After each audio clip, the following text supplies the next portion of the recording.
Things are getting tough, but it's not time to give up yet. Haven't I done enough?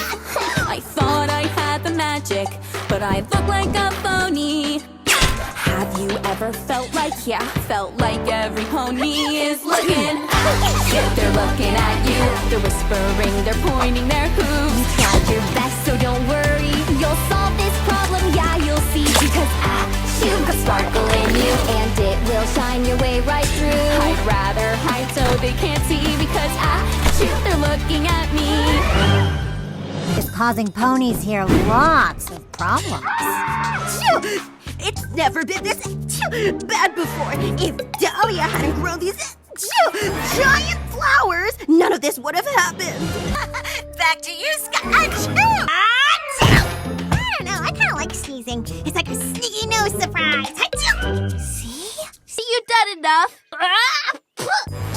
I'm so sorry, Dad. I was just trying to help.